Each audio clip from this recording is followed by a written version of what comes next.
Kwa wale ambao tumekuwa wote tangu Jumapili hata leo siku ya Jumapili, naamini kuna neema ambayo Mungu amekupa na anakumbusha kwenda sehemu nyingine.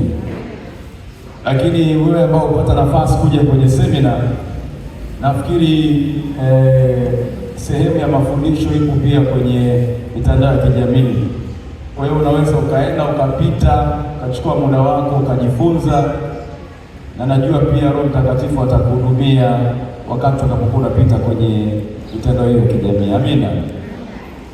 Tulikuwa na somo ambalo lilikuwa nasema nguvu kamili ya asili ya msalaba, na tukapita kwenye maeneo mengi. Moja kati ya eneo ambalo tulipita ni kuangalia utofauti wa ukuaji kiroho, ukuaji wa kidini, namna gani ambavyo unaweza ukajua kwamba sasa anakuwa kiroho. Lakini vile vile tukapita kwenye eneo la kuona namna gani kanisa linaweza kukusaidia ukakuwa kiroho. Bwana Yesu asifiwe. Na katika hayo maeneo yote ambayo tumepita, hasa kwenye kanisa na kukua kiroho, ni namna gani ambavyo Mungu ameweka vipawa ndani yetu na tunawezaje kuvitumia hivyo vipawa ili kulifanya kanisa la Mungu liendelee kusogea hatua nyingine. Tukaangalia ndani ya vipawa ambavyo Mungu ametupa ni majira yapi ambayo Mungu ameruhusu utumike. Tukaangalia wale ambao wamepata neema ya kutumika kabla. Maana yake Mungu anatengeneza agano na wewe kabla hata hujawa na akili timamu. Yalitokea kwa kina Yeremia, yalitokea kwa kina Samsoni. Mungu anasema nimemfanya kuwa mnadhiri wangu tangu tumboni. Yote haya Mungu aliyafanya, lakini kuna wale ambao wito wao uko kwa ajili ya sasa. Mungu anakuita kwa ajili ya kutumika kwenye kwaya, kwenye praise and worship, anakuita kwenye matumizi ya fedha, anakuita kwenye ujenzi, anakuita kwenye uchungaji. Hawa wanakuta mara nyingine wanaambiwa inuka sasa hivi nenda akafanya kazi. Na tukapita kuzisoma habari za Yona alipokuwa anaambiwa aende akahubiri Injili, pia akakatakata kona akajikuta yuko tumboni kwa samaki. Bwana Yesu asifiwe. Amen. Bwana Yesu asifiwe. Na baadaye tukaangalia namna gani ambavyo wale ambao wanaitwa baadaye, Mungu anakuandaa tangu mwanzo, na wewe unakaa haujui kama ndio Mungu anakuandaa. Unashangaa unapakwa mafuta, unawekewa mikono na wazee wa kanisa na wachungaji, haujui mbele ya safari kitu gani kinakwenda kutokea. Na mwisho wa siku unajikuta Mungu ametoa nafasi ya wewe kuja kutumika. Tukaangalia habari za Daudi kwenye nyumba ya mzee Yese, namna gani ambavyo Samueli alikwenda alafu akataka kumpaka mafuta mtoto wake wa kwanza, kijana mkubwa. Mungu akamkataza Samueli, akamwambia sio huyo.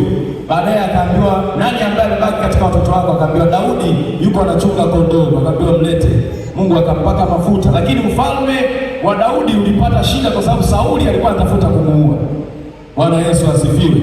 Baadaye ndio anakuja kuwa mfalme, na ndio tunazisoma Zaburi kuhusiana na mashairi ambayo Daudi ameandika akimtukuza Mungu na mambo mengine ambayo Mungu amefunuliwa na Mungu, hasa kwenye eneo la toba. Zaburi ya 51 anazungumza akiwa anaiona kama mikono yake ina damu, na baadaye Mungu anamtumia na anakwenda kufanya kazi yake sawa sawa. Bwana Yesu asifiwe. Bwana Yesu asifiwe. Lakini tukaangalia pia ni namna gani ambavyo wito unakuwa ndani yako. Mungu amekuita. Je, unajua tofauti kati ya kuitwa alafu unajua tofauti ya kazi uliyoitiwa na hatima ya kazi uliyoitiwa? Tulipita tukaangalia hayo mambo. Kuna wengine wameitwa kwa ajili ya kuimba kwaya, lakini ndani ya kwaya miito yenu imepewa kazi tofauti. Umeitwa kuimba kwaya, umepewa kipawa cha kuimba kwaya, lakini ndani yako una roho ya kufariji. Kwa hiyo ndani ya kwaya unatakiwa kufanya kazi ya faraja. Kuna mwingine kaitwa ndani ya kwaya lakini anatakiwa kuhubiri, ndani yake anasikia wito wa kuhubiri. Mwingine kaitwa ndani ya kwaya lakini kazi yake ni kuomba. Kwa hiyo umeitwa kwenye wito mmoja lakini umepewa kazi tofauti tofauti, na hatima ya yote ni kila mtu amuone nani? Amuone Mungu.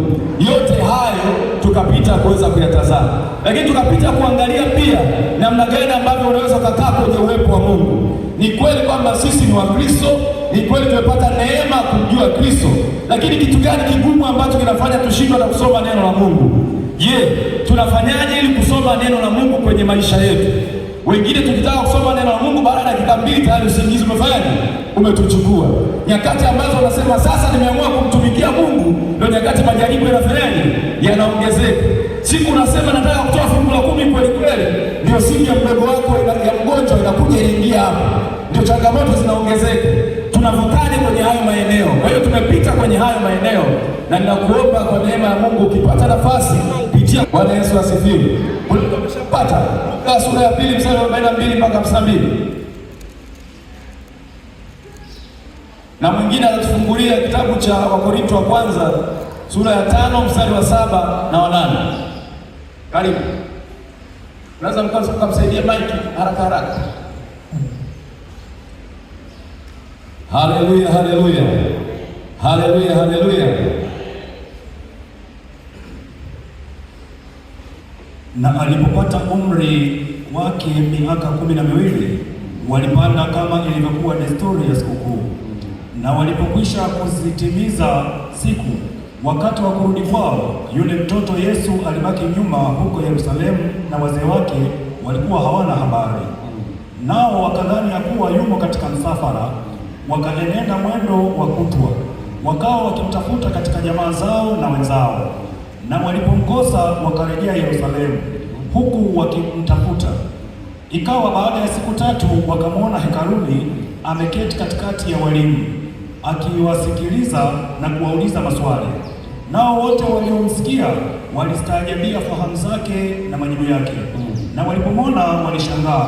Na mama yake akamwambia, mwanangu, mbona umetutenda hivi? Tazama, baba yako na mimi tulikuwa tukikutafuta kwa huzuni. Akawaambia, kwani kunitafuta? Hamkujua ya kuwa imenipasa kuwamo katika nyumba ya baba yangu? Nao hawakuelewa na neno hilo alilowaambia. Akashuka pamoja nao mpaka Nazareti, naye alikuwa akiwatii, na mamaye aliyaweka hayo yote moyoni mwake. Naye Yesu akazidi kuendelea katika hekima na kimo, akimpendeza Mungu na wanadamu. Bwana Yesu asifiwe. Bwana Yesu asifiwe. Bwana Yesu asifiwe. Bwana Yesu asifiwe. Hebu rudia mtumishi wa Mungu mstari wa 42. 42. Na alipopata umri wake miaka 12, walipanda kama ilivyokuwa desturi ya sikukuu. Kama ilivyokuwa desturi ya nini? Ya sikukuu. Ilikuwa ni sikukuu gani? Ya nini? Pasaka. Hii wakati Yesu bado mdogo. Bwana Yesu asifiwe. Bwana Yesu asifiwe. Bwana Yesu asifiwe. Hiko ndicho ambacho kwaya ilikuwa inakiimba wakati wana wa Israeli kutolewa Misri. Mungu alitoa utaratibu wa namna gani ambavyo anataka wakomboe wana wa Israeli. Nafikiri ndipo ambao mlitungia wimbo wenu. Wakaamriwa wachinje wanakondoo, alafu wapake ile damu kwenye miimo ya nini? Ya milango. Alafu baadaye malaika atapita akitembeza, si tuite ni panga, si tuite ni kitu gani, kuhakikisha kwamba sehemu yote ambapo hakuna damu, hakuna mtu anabaki salama. Bwana Yesu asifiwe. Bwana Yesu asifiwe. Kwa hiyo damu kwa wakati ule ilikuwa ni kama alama ya kuonyesha kwamba hapa kuna taarifa inatakiwa ishughulikiwe, na hiyo taarifa ilikuwa inahusu wana wa Israeli peke yake. Na ndio maana watu wengine kwa kuwa hawakupewa haya maelekezo, ilikuwa ni ngumu kwao kujua kwamba wanatakiwa wachukue damu wapake kwenye miimo ya nini? Ya milango. Na Mungu akatimiza kile ambacho alikuwa anakitaka. Sasa wana wa Israeli wakaamua kumshukuru Mungu, wakaamua kutengeneza sikukuu kwa sababu Bwana amefanya ukombozi kwao. Bwana Yesu asifiwe. Bwana Yesu asifiwe. Wanatheolojia hapo wanajua kwamba ni mwaka 1200 mpaka 1300 kabla ya Kristo. Lakini huyu ambaye tunamzungumza leo, huyu ambaye tunasherehekea leo kifo na kufufuka kwake, sio ile damu ambayo ilipakazwa pale na wana wa Israeli. Tunazungumza damu isiyo na mawaha. Tunazungumzia huyu ambaye ni mwanakondoo aliyekufa kwa ajili yetu sisi sote. Kumbuka ile ya mwanzoni wakati wana wa Israeli wanakombolewa, ni Pasaka ya kwanza ilikuwa inahusu ukombozi wa wana wa Israeli peke yake. Bwana Yesu asifiwe. Bwana Yesu asifiwe. Bwana Yesu asifiwe. Kwa hiyo nguvu ya Pasaka ya wakati ule ilikuwa ina maana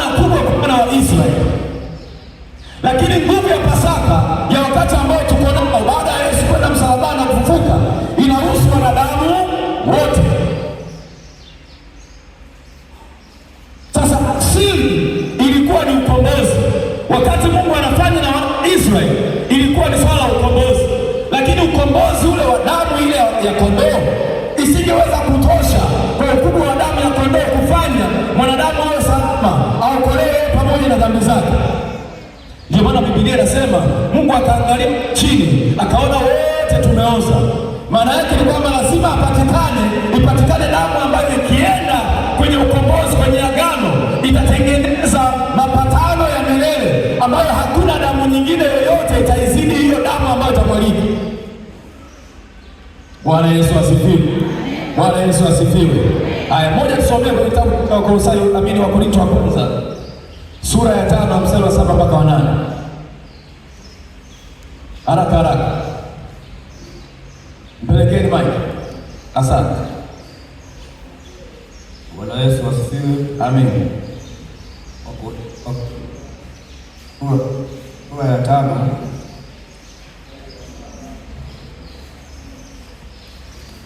msaidieni Mike ikae sawa. Wakorintho wa kwanza sura ya 5 iwa 7 mpaka 8. Ndiyo. Nao nasema nisafishe. Bwana Yesu asifiwe. Hapa Pasaka wetu ni nani? Ni Kristo. Na kinachozungumzwa hapa unaguswa moyo. Kwa wale wako kwenye semina, tuligusa eneo ambalo linaweza kukufanya uwepo wa Mungu katembea na wewe. Na tukasema Biblia imeagiza, inasema litafakarini neno la Mungu mchana na nini? Na usiku. Ukiwa unalitafakari neno la Mungu mchana na usiku, ile nguvu ya kupenda inabakia ilikuwa ni nguvu ya kimungu. Mnaikumbuka siku ya kwanza wakati tunazungumza hapa, nilisema ili nikasema hauwezi ukampenda mwenzio katika namna ya kawaida bila kumkosoa kama hauna nguvu ya pendo la Mungu ndani yako. Bwana Yesu asifiwe. Kwa sababu kwa asili ya kawaida sisi wanadamu wote tuna mapungufu. Sisi wanadamu wote tuna udhaifu. Kwa hiyo tukitaka tupendane katika namna ya kutazamana kwenye ukamilifu wa kibinadamu, lazima kuna sehemu itaona upungufu wako. Lazima kuna sehemu utaona upungufu wako. Na ukishaona upungufu, automatically utaanza kutengeneza nguvu ya kuweza kudilute ule uzuri ulionao. Kwenye sayansi ya upimaji, kwenye comparison, kwenye saikolojia, mfanano, tunasema uzuri huwa unazidishwa mara moja kwenye nguvu ya kuvuma, na ubaya huwa unazidishwa mara 2 kwenye nguvu ya kuvuma. Kwa hiyo kama mtu ametenda mema 50%, ukiyazidisha kwa moja, lakini asilimia ngapi? 50. Lakini mabaya ukitenda kwa 50%, ukiyazidisha kwa 2 inakuwa kwake asilimia ngapi? Ndio maana unawezekana mtu akawa na mazuri mengi, akafanya jambo moja tu baya, ukashangaa watu wanatoa sentensi wanasema, yaani huyu pamoja na ubora wake wote katika hili nimemuondoa kwenye watu wa maana. Bwana Yesu asifiwe. Bwana Yesu asifiwe. Kwa kweli tumekuwa tunamwamini, kwa kweli amekuwa ni mtu amefanya vitu vya maana sana, lakini kwa hili alilolifanya, hapana, mimi siko karibu naye kabisa. Yaani jambo moja baya limeenda kutengeneza ukubwa wa kuficha yale mazuri ambayo umekuwa ukiyatenda. Na hiyo inagharimu watu kwenye kazi, inagharimu watu kwenye ndoa, inagharimu watu kwenye maeneo ya huduma, inagharimu watu kwenye haya maeneo. Huyu mtu amefanya kazi, ameimba kwaya, ameimba praise and worship, amekaa kwenye huduma ya vijana, amekaa kwenye uchungaji, amekaa kwenye uinjilisti, amefanya kazi ya Bwana kwa miaka mingi na nguvu ya Mungu imemsaidia. Imetokea kapata shida mara moja, badala ya kwenda magotini kumwombea ili ainuke tena, hiyo inakuwa ni sababu ya wewe kumchapa fimbo. Kwa sababu gani? Kwa sababu kuna udhaifu mdogo umeuona, umeutumia kwa sababu ya binadamu na wala si kumwangalia katika pendo la kimungu. Ukimwangalia kwenye pendo la kimungu, utakuwa unamwona Pasaka ambaye ametolewa kwa ajili yetu. Na huyu Pasaka ni Yesu mwenyewe. Anasema kusudi yetu ni nini? Ni kuhakikisha kwamba mioyo yetu inakuwa iko safi. Moyo wako unapokuwa uko safi, maana yake automatically kumtafakari Mungu au kutafakari yale yanayokuzunguka, jambo la kwanza, priority yako itakuwa kipaumbele ni pendo la Mungu na wala sio dhaifu wa mwenzio. Haleluya, haleluya. Haleluya, haleluya. Biblia inasema ule msalaba umechukua pamoja na madhaifu yetu, amegongomelewa pamoja na hati ile ya mashitaka. Maana yake kila ambacho shetani alikuwa anaweza kwenda nacho mbele za Mungu na kusema okay, huyu Yeremia unasema kwamba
aliamua kuturudisha kwenye nafasi. Bwana Yesu asifiwe. Bwana Yesu asifiwe. Bwana Yesu asifiwe. Bwana Yesu asifiwe. Sasa isiwe alama ambayo kuja kwa ajili ya Pasaka moja tu. Yaani leo kuku wanapata shida, ng'ombe wamepata shida, viumbe vimeteseka, na wengine walionusurika hawaamini macho yao maana kadiri wageni wanavyoweza kuongezeka hatari inaweza kuwa inawafuata. Ni kweli leo kwamba mchele utawekewa mapishi ya namna leo mchele huo utakuwa pilau, mchele huo utakuwa wali wa maua, mchele huo utakuwa wali wa maji, na sahani yako utaulizwa tukuwekee wa maji au wa pilau. Bwana Yesu asifiwe. Nyama ni ile ile, lakini utaambiwa ya ng'ombe au ya kuku, na inawezekana ikawa na ya kuku kaulizwa ya mchuzi au ya kukaanga. Yaani hizi hali zote za kujifungua ni kwa sababu Yesu alienda msalabani, akafa, akatukomboa na amefufuka kweli kweli. Nje ya hapo tusingekuwa tunasema leo tuna Pasaka. Bwana Yesu asifiwe. Bwana Yesu asifiwe. Sasa baada ya Pasaka hii leo isiishie kwenye hii furaha ya nje kwenye matirio, iishie kwenye hiki ambacho Yesu anazungumza habari ya usafi wa moyo, kwamba baada hata kusherehekea kumbukumbu ya Yesu kufufuka, bado mioyo yetu endelee kumwelekea yeye peke yake. Nje ya hapo, maana yake hii Pasaka haina maana yoyote. Ni kweli tutapendeza vizuri kwa sababu dunia inaadhimisha hiyo na Mungu analitwalia utukufu, lakini lengo la Pasaka lilikuwa ni nini? Ile lengo la umilele, kwamba baada ya Yesu kufufuka mimi na wewe tubakie kuwa salama kwenye umilele wa Mungu mwenyewe. Nje ya hapo, maana yake Pasaka kwetu haina maana yoyote. Bwana Yesu asifiwe. Bwana Yesu asifiwe. Bwana Yesu asifiwe. Bwana Yesu asifiwe. Yaani isiwe kwa sababu kulikuwa kuna mafungo hapa ya siku 40 basi mtumishi wa Mungu umeacha kutenda mabaya, lakini leo sababu tu ndio shughuli imemalizika, yaani ndio kinara wa kwanza kwenda kushughulikia dhambi.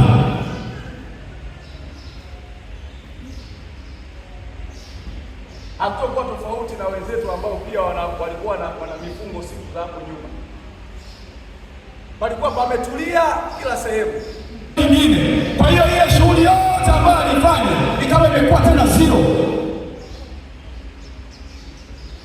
Sasa usiwaige wao kwa sababu wao wanaamini nao vya. Bwana Yesu asifiwe. Bwana Yesu asifiwe. Hii iwe siku ya kuhakikisha kwamba dhambi zimerudi ndani ya nafsi zetu. Hii isiwe siku fikra mbaya zirudi kwenye maisha yetu. Hii isiwe siku ya kuhakikisha kwamba unaisherehekea kwa nguvu ya dhambi. Usije ukaifanya hii siku, itakuwa imepoteza maana yote kwenye kuishi kwetu. Na kuna wengine sio kwamba wanafanya haya matendo mengine ya ajabu. Hii inakuwa ni siku ya kuwasimangia wengine tu juu ya msosi. Ili tu leo. Yaani siku zote hamjaja, ameona Pasaka ndio mmekuja. Jamani. Chakula. Unaweza kukuta leo mtu Pepsi inamfanya atende dhambi. Leo Pepsi. Niliweka Pepsi yako kwenye friji umekunywa wewe. Mambo gani ya ajabu? Na ngumi zinaanza kati ya baba na mama kisa Pepsi.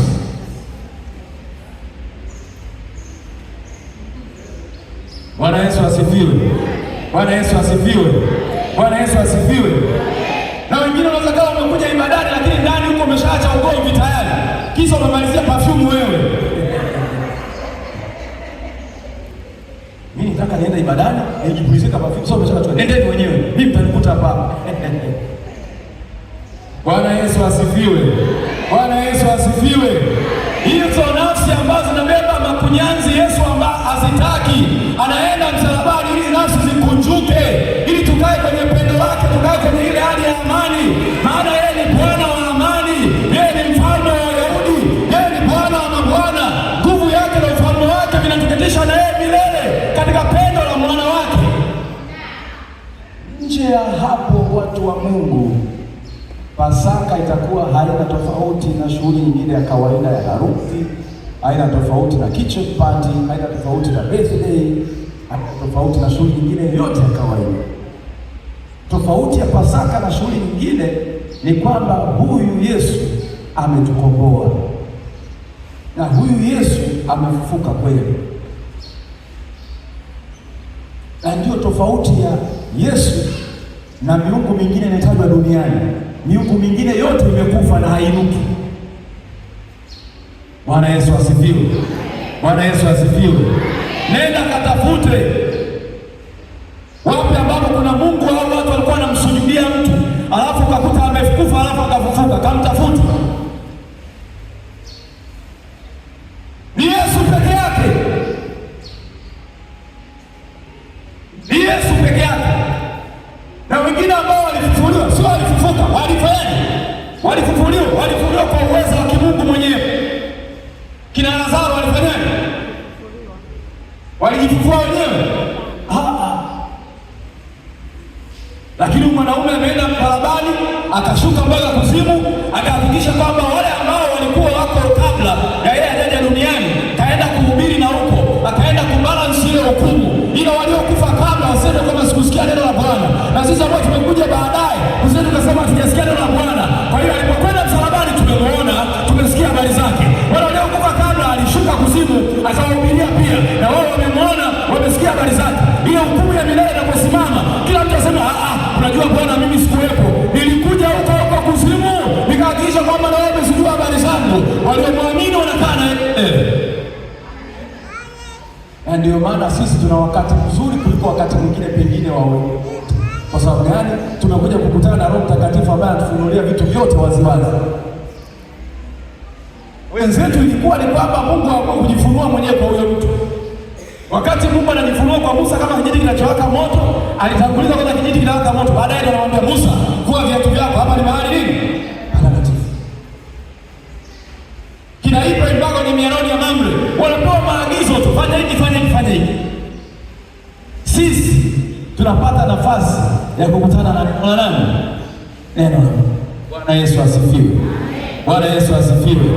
Bwana Yesu asifiwe. Bwana Yesu asifiwe.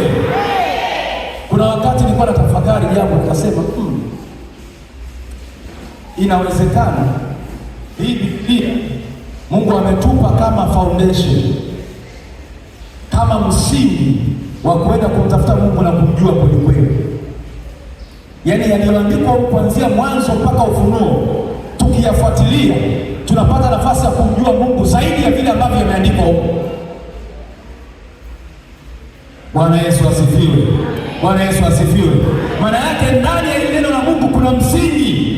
Yaani ni leo kama mtu akwambia nijengee msingi hapa, wale watu ambao wanafanya wajenzi, mainjinia, unamwambia nijengee msingi. Akikujengea msingi namna hii, wewe kuja kuendeleza nyumba isimame ni rahisi kwa sababu tayari msingi upo.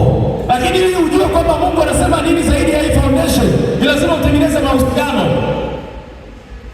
Na ndio waliokuwa kwenye semina niliwaambia, hakuna mahusiano kama hakuna mawasiliano. Mahusiano yote ambayo unayaona ndani yake kuna mawasiliano. Nje ya kuwa na mawasiliano, mahusiano hawezi kusurvive, hawezi akadumu. Mtu ambaye naye leo kama rafiki yako, kama mtu wako wa karibu, kuna siku ya kwanza unaikumbuka ambayo ulianza naye mawasiliano, ndio ikaanza kutengeneza mahusiano. Bwana Yesu asifiwe. Huyo rafiki yako ukimwambia tulikutana wapi, anakuambia nakumbuka, tulikuwa kwenye daladala, tulipokuwa tunakwenda ulikuwa unaenda sijui wapi, mimi nilikuwa nakwenda huku, tukapeana namba ya simu. Mahusiano yalianzia hapa. Kuna mwingine mahusiano yake yalianzia hospitalini. Mwanao anaumwa na yeye anaumwa.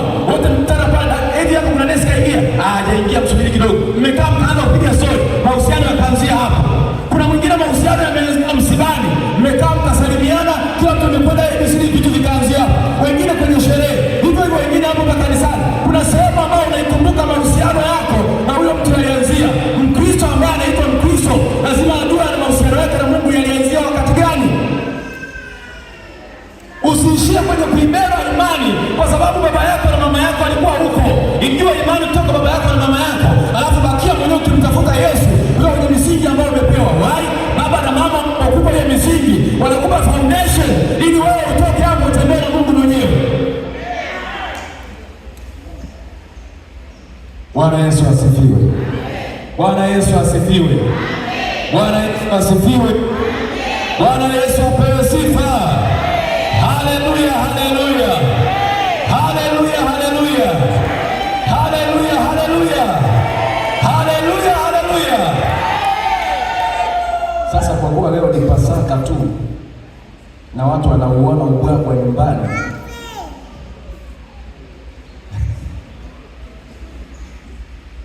tusimame tu.